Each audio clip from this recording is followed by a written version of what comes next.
Nagbabalik tayo sa ikalawang yugto ng ating online viewership ng dalawang bigating noontime show dito sa bansa, ang Eat Showtime at ang Eat Bulaga. Today is April 12, araw po ng Biyernes. At bago natin umpisahan ang ikalawang yugto ay humihiling ako na pakisubscribe ang aking YouTube channel. Pakiclick ang bell notification icon para lagi kayong updated sa mga bagong video na ilalabas ko. So mga kaparokya, quick recap lang po tayo sa lumabas na online viewership sa unang yugto ngayon pong araw. Para po sa Eat Bulaga, sila ay may total na 108,000 viewers. Samantalang ang Eat Showtime naman po ay nakakuha ng total na 217,000 viewers. Para po sa Facebook Live ng Eat Bulaga at Eat Showtime, ang Eat Bulaga po ay may 17,000 at ang Eat Showtime naman po ay may 23,000. Sa main YouTube channel naman ng Eat Bulaga, sila ay may 57,000 at ang Eat Showtime ay may 95,000. At sa TV Network YouTube channel, mga parokya, ang TV5 po ay may 33,000 viewers at ang Eat Showtime naman po ay may 99,000 under ABS-CBN Entertainment. So bali ang total ng Eat Bulaga ay 108 at ang Eat Showtime ay 217. So lumalabas ang lamang po ng Eat Showtime sa Eat Bulaga ay 109,000 viewers. So mapunta naman po tayo mga kaparokya sa newest segment ng Eat Bulaga na That's My Boyfriend. So maraming nagsasabi na ang That's My Boyfriend, yung newest segment ng Eat Bulaga, ay may pagkakahawig daw, di umano, or ginagaya daw, or ginaya daw sa Especially For You ng Eat Showtime. Mga parokya, ako personally nung una ay nadismaya din ako. Kasi knowing naman Eat Bulaga can release new segment na papatok sa panlasa ng masa or ng manonood. At kung babasahin ang comment section ng Eat Bulaga Facebook page at YouTube channel, ay majority doon ay hindi maganda yung mga naging comment. Kesyo boring daw at marami pang iba. So yun nga mga parokya, una nang ipinakilala ang That's My Boyfriend noong nag-pilot episode ang Eat Bulaga sa TV5. Meaning wala pang Especially For You, ay mayroon ng That's My Boyfriend. Nga lang ay hindi pa na-release tulad ng Daig Kayo ng Apo Ko or Wala Kayo sa Apo Ko na hanggang ngayon ay hindi pa nasisimulan.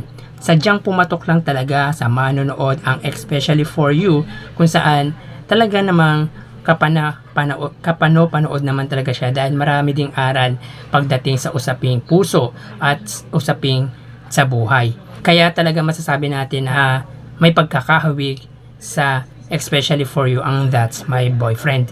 But anyway, mukhang hindi na itinuloy ang That's My Boyfriend dahil hindi ito pumatok sa tele viewers. So tara, ating alamin ang ikalawang yugto ng ating online viewership ngayong araw. Para sa Eat Bulaga under TVJ Facebook page na may 2.2 million followers at sa Showtime naman na may 17 million followers. So as of 1:09 PM, makikita po natin dito mga kaparokya ang segment ng Eat Bulaga ay Gimme 5 at meron silang 14.5 thousand live viewers. Samantalang ang Eat Showtime, dito ang segment nila ay ang Especially For You at makikita po natin sila ay may 25,000 viewers. So click po natin mga kaparokya. Ang Eat Bulaga po sila ay may 14.5 thousand viewers at ang Eat Showtime naman ay may 24.8 thousand viewers. So ulitin po natin mga kaparokya sa unang yugto. Ang Eat Bulaga po ay may 17,000 viewers pagdating sa Facebook Live nila at ang Eat Showtime ay may 23,000 live viewers. So ulitin po natin, para po sa Eat Bulaga sila ay may 14.5 thousand viewers at ang Eat Showtime naman po ay may 25,000 live viewers. So pagdating dito sa live viewership nila sa Facebook ay makikita po natin na lamang pa rin po ang Eat Showtime. Bali ang Eat Bulaga po sa ikalawang yugto ay nabawasan po sila ng 3,000 viewers sapagkat meron silang 17,000 sa unang yugto. Ang Eat Showtime naman po ay nadagdagan naman po ng 2,000 viewers sapagkat meron po silang 23,000 sa unang yugto at ngayon po ay may 25,000. So again, dito pagdating sa live viewership nila sa Facebook, lamang po ang Eat Showtime. So mapunta naman po tayo sa TV Network YouTube channel. So para po sa Eat Bulaga, under po yan sa may TV5 Philippines na may 1.72 million subscribers. Samantalang ang It's Showtime under ABS-CBN Entertainment YouTube channel na may 47.4 million subscribers.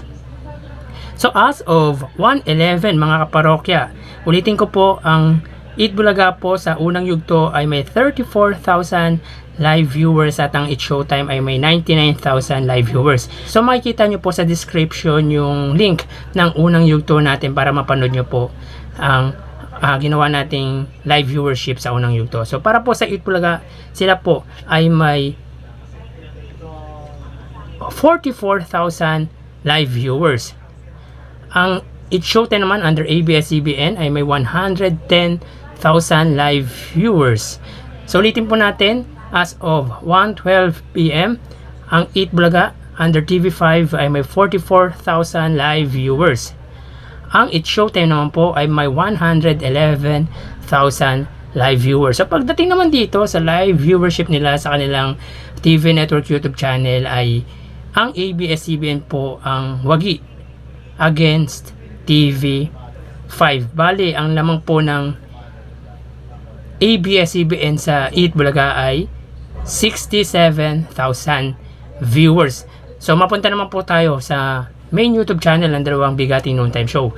Para sa Eat Bulaga na may kasalukuyan subscribers na 936,000 subscribers at ang It's Showtime under ABS-CBN Entertainment na may 2.12 million subscribers. So as of 1:13 PM, ang Eat Bulaga, sila po ay may 66,000 viewers. Samantalang ang It's Showtime ay may 115,000 live viewers. So halos kalahati po ang lamang ng Eat Showtime. So ulitin po natin, sa unang yugto po mga kaparokya, again, ang Eat Bulaga po ay may 57,000. Samantalang ang Eat Showtime naman ay may 95,000 viewers. So ulitin po natin, as of 1:13 PM, ang Eat Bulaga sila ay may 66,000 viewers. Ang It's Showtime naman po ay may 115,000 live viewers. So dito makikita po natin ang lamang ng Eat Showtime sa Eat Bulaga ay 49,000 viewers. So malaki po ang pagitan ng lamang ng Eat Showtime pagdating sa live viewership against sa Eat Bulaga. So bali ang total na nakuha ng Eat Bulaga ay 124,000 live viewers. Samantalang ang Eat Showtime naman 251,000 live viewers. So again, ang Eat Bulaga po sa unang yugto, ang total live viewership nila ay 108,000 at ang It's Showtime naman ay may 217,000. So sa pangalawang yugto, sila ay may 124,000. So ibig sabihin, ang Eat Bulaga po ay tumaas ang viewership ng 16,000. Samantalang ang It's Showtime naman po, sila ay may total na 251,000 sa ikalawang yugto at nadagdagan po sila ng 34,000. So ang lamang po ng It's Showtime sa Eat Bulaga pagdating sa live viewership sa ikalawang yugto ay 127,000 live viewers. So yan po ang lumalabas sa kanilang online viewership as of 1:15 PM at mamaya ho magbabalik po tayo sa huling yugto ng ating online viewership ng dalawang bigating noontime show dito sa bansa, ang Eat Bulaga at ang Eat Showtime. Magpapaalam na po muna ako pansamantala. Thank you and God bless.